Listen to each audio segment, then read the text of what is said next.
সাথে গ্যাসের ক্রাইসিসের মানে যে কোনো গভর্নমেন্টের জন্য এটা হিমশিম খাবার অবস্থা। মানে জামাতও যদি ক্ষমতায় থাকতেন আমি নিশ্চিত তারাও এই একই সমস্যায় পড়তেন। যে গণভোটের রায় কার্যকর না করা সরকারের জন্য একটি বড় ব্যর্থতা। সেই বিষয়টিও হচ্ছে যদি একটু বিশ্লেষণ করতেন যে গণভোটের রায় কার্যকর করবে না সরকার, সেরকম অবস্থানে তো সরকার এখনো যায়নি।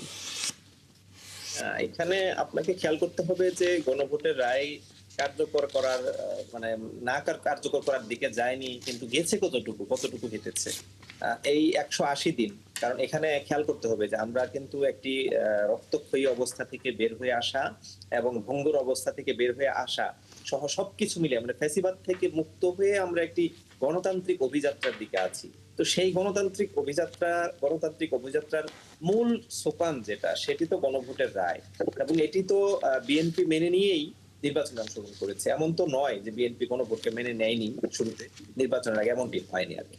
সেই জায়গায় এখন যদি বিএনপি বলে তাদের কার্যক্রমে দেখা যায় যে গণভোট নিয়ে, জুলাই সনদ বাস্তবায়ন নিয়ে খুব বেশি বক্তব্য ছাড়া আর খুব বেশি কার্যক্রম নাই, তখন তো আপনাকে এই প্রশ্ন করতে হবে। এবং এটি কি শুধুমাত্র জামাত ইসলামী বা বিরোধী দলের প্রশ্ন? এটি তো আপামর বাংলাদেশের সকল মানুষের প্রশ্ন আজকে। এখন আপনি দেখবেন যে আপনার মিডিয়া পাড়া, বুদ্ধিজীবীগণ, শিক্ষক সমাজ, যত ধরনের সিভিল সোসাইটি আছে, সকলেই কিন্তু একমত এ ব্যাপারে যে এখনো পর্যন্ত এই বিষয়টি সরকারের পক্ষ থেকে খোলাসা করা হয়নি। এবং এর চেয়ে আর বড় ধরনের খোলাসার ঘাটতি কি আছে যে সরকার যেখানে শুরুতেই একটি শপথ নেয়নি সংস্কার পরিষদ গঠনের, এমনকি তারা যে বলছে যে সংবিধান সংশোধন কমিটি করবে, এটিও তো একটি আমাদের সামনে প্রহসন বলবো। কেননা বিএনপির যে 31 দফা, সেই 31 দফার একটি বড় অংশ তো বিএনপি না মেনে নিয়ে সামনের দিকে এগোচ্ছে। সুতরাং এখানে যে সংস্কার বাদ দিয়ে, গণভোট বাদ দিয়ে তারা এগোচ্ছে, এতে আর কোনো সন্দেহ নেই। তানিয়া, একটা বিষয় আমি আপনাকে বলি আর কি, আগে বক্তব্য দিকে মিস করেছি। এই যে ডপলারের যে রিসার্চটা আর কি, এটি কিন্তু সামনে আনা জরুরি। এখানে আমি দেখলাম যে প্রায় 10,413 জনকে ফোন করা হয়েছে এখানে, যার ডাটা গ্রহণ করা হয়েছে ইনোভিশন নামে আরেকটি এরকম রিসার্চ প্রতিষ্ঠানের কাছ থেকে। আপনি জানবেন যে ইনোভিশন একটি রিসার্চ প্রকাশ করেছিল যেটি নির্বাচনের আগে, তখন তারা জামাতকে রাষ্ট্রীয় ক্ষমতায় দিয়ে দিয়েছে, এই টাইপের একটি খবর কিন্তু প্রকাশ করা হয়েছিল। তো তাদের সেই বাস্তবতা কিন্তু ঘটেনি, তাদের রিসার্চের বাস্তবতা কিন্তু ঘটেনি। তো যাদের রিসার্চের এরকম অবাস্তব তথ্য থাকে নির্বাচনের আগে, সেই রিসার্চ প্রতিষ্ঠানের কাছ থেকে ডাটা নিয়ে ডপলার যে এই রিসার্চটি করলো, এই রিসার্চটি নিয়ে আপনাকে প্রশ্ন অবশ্যই রাখতে হবে। পাশাপাশি আপনাকে বলে রাখি যে বর্তমান সরকার ব্যর্থ সরকার দিকে যাচ্ছে কেন, দুঃখ হচ্ছে এটি আমাদের, যে আমরা চাই না যে এই সরকার ব্যর্থতার দিকে যাক, তারপরও আমরা দেখছি তাদের ব্যর্থতার কার্যক্রম সেদিকে। বিশেষ করে দেখবেন যে আমি যেটি কিছুক্ষণ আগে বলছিলাম যে শুধুমাত্র 900-র বেশি টেক্সটাইল মিল যেগুলো বন্ধ হয়ে গেছে, এবং এর পাশাপাশি গার্মেন্টস সহ অন্যান্য গুরুত্বপূর্ণ শিল্প প্রতিষ্ঠান 100-র বেশি কিন্তু বন্ধ হয়ে গেছে শুধুমাত্র এই গ্যাস সংকটের কারণে। আমাদের মোশাররফ ভাই কিন্তু এখানে উল্লেখ করেছেন যে বিগত ফ্যাসিস্ট সরকারের কারণে এই জায়গায় ঘাটতি হয়েছে, ওই জায়গা, এটা আমরা সবাই জানি, জামাত ইসলামের পক্ষ থেকে এবং বিরোধী দলের পক্ষ থেকে স্পষ্ট করে বলা হয়েছে যে আমরা যে সংকটটা এই মুহূর্তে পড়েছি, এখন সামনে যেগুলো সংকট দেখা যাচ্ছে, সেই সংকটগুলোকে শুধুমাত্র দলীয় সংকট নয়, শুধুমাত্র এই সরকারের একার সংকট নয়, বরঞ্চ সকল দলের সকল মতের মানুষের যে একই সংকট, পুরো বাংলাদেশের সংকট, এটিকে সামনে রেখে ঐক্যবদ্ধভাবে এই বিষয়গুলো নিয়ে আলোচনায় আসা দরকার।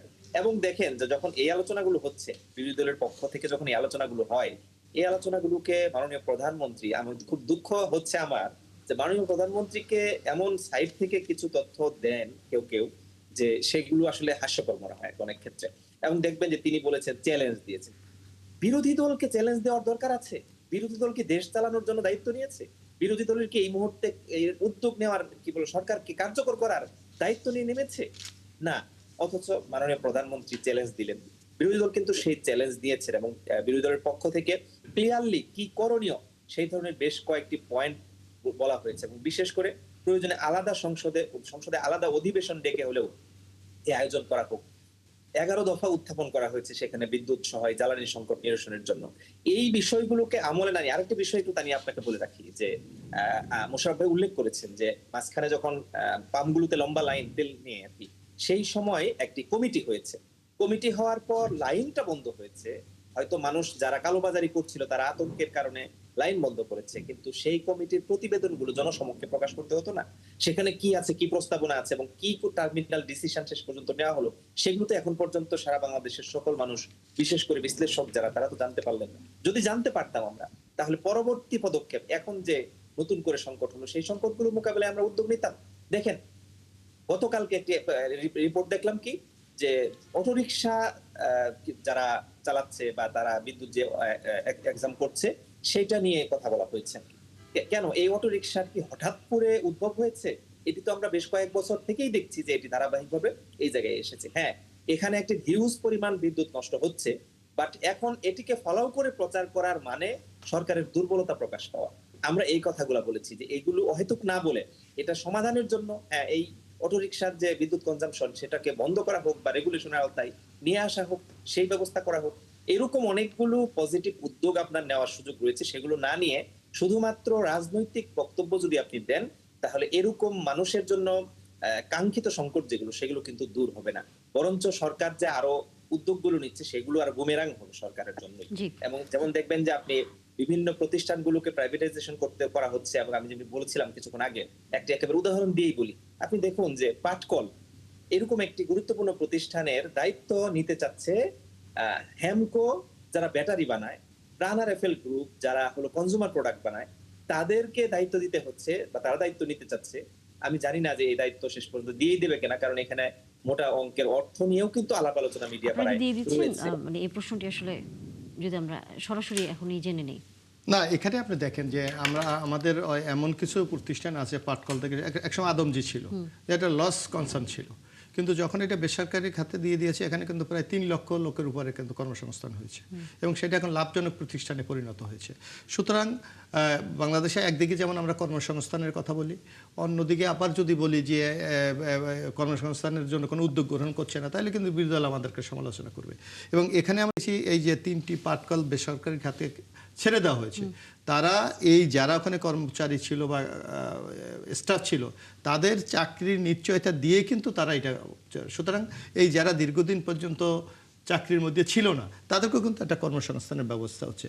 সুতরাং আপনার এখন ট্রায়াল বেসিসে আপনি তো এই ধরনের প্রকল্প আমাদের নিতে হবে রাষ্ট্রটাকে চালিয়ে নেওয়া। তাহলে অভিজ্ঞদেরকে সেই দায়িত্বটা দিন। কোনটা?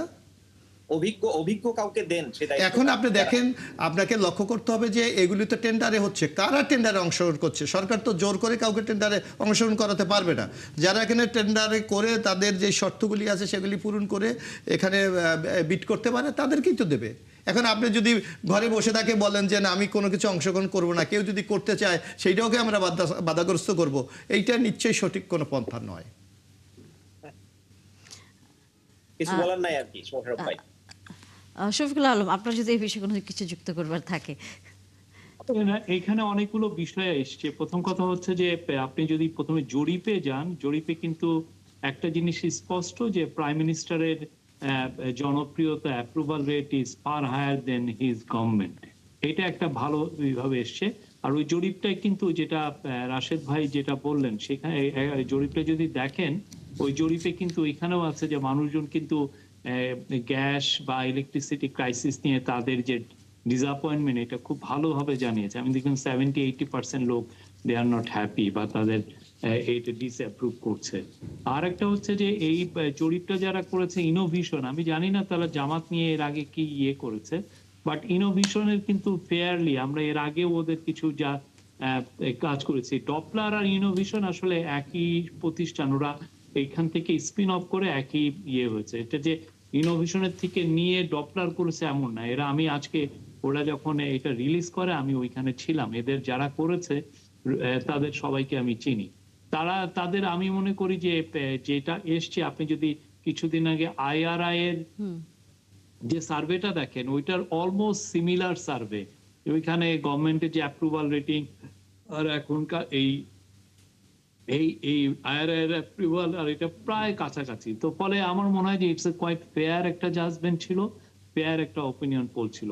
আর এই যে শেষের বিষয়গুলো যেটা নিয়ে করছে, আমি কিন্তু মনে করি যে আপনি দেখেন ফ্যাক্টরি, জুট ফ্যাক্টরি গুলো বসিয়ে রেখে কার কোনো লাভ হচ্ছে না। গভর্নমেন্ট যেটা করেছে খুবই প্র্যাগমেটিক অ্যাপ্রোচ নিয়েছে, এবং এই প্র্যাগমেটিক অ্যাপ্রোচ নেওয়াতে কিছু হলেও তো কর্মসংস্থান হচ্ছে। এখন অনেকে বলছেন হামকোর যারা মালিক তাকে দেওয়া হয়েছে, উনি কি জুট জানেন?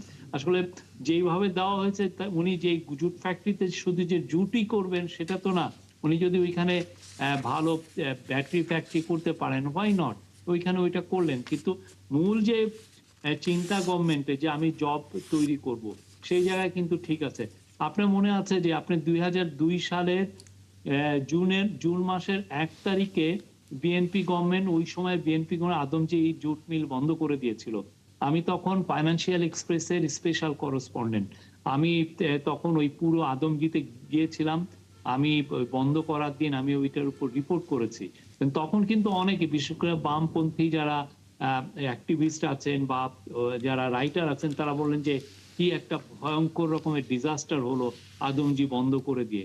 কিন্তু দেখেন 24 বছর পরে 2026-এ এসে দেখেন যে যেই জায়গায় আদমজি বন্ধ করা হলো ওইখানে জব হারিয়েছিলেন আমার যেটা মনে পড়ে 22,000 লোক। সেই জায়গায় নতুন জব তৈরি হয়েছে 2 লাখের উপরে। তো নতুন, এবং এই খুব ভালো ভালো ফ্যাক্টরি হয়েছে। কয়দিন আগে একটা স্যুট ফ্যাক্টরি হয়েছে রোমানিয়ার সহায়তায়, এটা পুরো ইউরোপ জুড়ে তারা স্যুট এক্সপোর্ট করছে। তো আমার এটা বিএনপির এই প্র্যাগম্যাটিক অ্যাপ্রোচ, এটা একটা আমার মনে হয় it's not a bad idea. তারা যেটা করছেন যে জিনিসগুলোকে আইডল রাখছেন না, যে না দেখি না কাউকে দিয়ে দেখি আমরা জব তৈরি করতে পারি কিনা।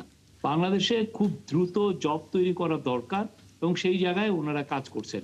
আর গ্যাসের যেটা ক্রাইসিস, সত্যিকার অর্থে গ্যাসের ক্রাইসিসের মানে যে কোনো গভর্নমেন্টের জন্য এটা হিমশিম খাওয়ার অবস্থায়, মানে জামাতও যদি ক্ষমতায় থাকতেন আমি নিশ্চিত তারাও এই একই সমস্যায় পড়তেন। বিএনপি তাদের সর্বোচ্চ চেষ্টা করছে এবং এমন একটা ক্রাইসিস, এটা ক্রাইসিসটা তৈরি হয়েছে হচ্ছে ইরানের এই যুদ্ধে, ইউএস ইরানের উপর আক্রমণের পরে। যে আপনি দেখেন এলএনজির প্রাইস ডাবল হয়ে গেছে, এলএনজি আনাও যাচ্ছে না। আমাদের লং টার্ম যাদের সাথে এগ্রিমেন্ট ছিল, কাতার গ্যাসের সাথে আমাদের লং টার্ম এগ্রিমেন্ট ছিল সবচেয়ে বেশি কাতার গ্যাস এবং আরতে ওমানের সাথে, ওইখান থেকে আমি গ্যাসই আনতে পারছি না। তো সেই জন্য আসলে এই ক্রাইসিসটা ঘনীভূত হয়েছে এবং সাথে যুক্ত হয়েছে যে এক্সিলারেটের এফএসআরইউটা হঠাৎ করে বিকল হয়ে গেছে। এবং এই জায়গায় এই যে ইমার্জেন্সি, এটার জন্য বাংলাদেশের মতো যে ইকোনমি, সেটাকে সত্যিকার অর্থে আমরা ইকুইপ না এটাকে ফেস করার জন্য। সেটার জন্য এখন যে রেমেডি গুলো চিন্তা করা হচ্ছে, সত্যিকার অর্থে এই রেমেডি গুলো খুব যে দ্রুত কোনো রেজাল্ট দিবে তা না, বাট এইগুলো এখন যেগুলো নেওয়া হচ্ছে আশা করা যায় বাংলাদেশের 2-3 বছরের মধ্যে এই যে ক্রাইসিসটা হয়েছে সেটা আর হবে না। ওনারা একটা ল্যান্ড বেস টার্মিনাল করতে যাচ্ছেন, সেটা খুবই দরকার ছিল, প্রথমেই দরকার ছিল, কিন্তু দেখা গেছে যে আওয়ামী লীগ আমলে সেটা করা হয় নাই। পুরো জিনিসটা আমাদের বছরের পর বছর, ডিকেডের পর ডিকেড আমরা যে এনার্জি ব্যবস্থাপনা যেই ধরনের আলসেমি করেছি বা যেই ধরনের আমরা চুরি লুটপাট করেছি আওয়ামী লীগের আমলে, সেটারই এখন খেসারত দিতে হচ্ছে প্রথমে ইন্টারিম গভর্নমেন্ট, এখন বিএনপি গভর্নমেন্ট। আমাদের সবারই ধৈর্য ধারণ করা উচিত। এটার কোনো শর্ট টার্ম কোনো সলিউশন নাই, এটা মানুষকে বোঝানো উচিত যে আমাদের এটা কোনো শর্ট টার্ম সলিউশন নাই। সবাই ধৈর্য ধরে লেটস ফেস ইট, এটা পুরো একটা জাতীয় একটা ক্রাইসিস, এটা সবাই মিলে এটাকে, বিশেষ করে এই গভর্নমেন্ট যেটা চেষ্টা করছে তাকে সাপোর্ট দেওয়া উচিত। অবশ্যই।